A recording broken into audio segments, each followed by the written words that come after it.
नमस्कार सम्पूर्ण साथीभाइहरूलाई स्वागत छ फेरि एउटा न्यू भिडियोमा। र आज तपाईहरुको बीचमा कालिम्पोङ चोक हाइड्रो पावर लिमिटेडको बारेमा केही जानकारी लिएर आएको छु र यसको रिजल्ट डेट कहिले आउनेछ सम्पूर्ण जानकारी यो भिडियोमा तपाईहरुलाई बताउने छु। त भिडियोलाई लास्टसम्म हेर्दिनु होला र साथीभाइसँग यो भिडियोलाई शेयर गरिदिनु होला।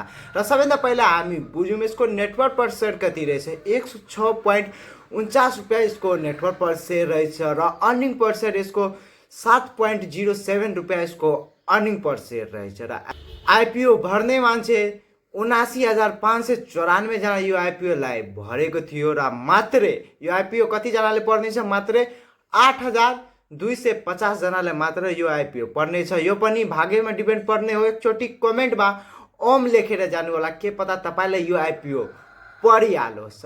यसको रिजल्ट डेट चैत 1 गते आउनेछ। त सम्पूर्ण जानकारी तपाईले दिइसके। भिडियो राम्रो लाग्यो भने भिडियोलाई लाइक गरिदिनु होला र साथीभाइसँग भिडियोलाई शेयर गरिदिनु होला र टिकटकमा एकचोटि फलो गरेर जानु होला। धन्यवाद।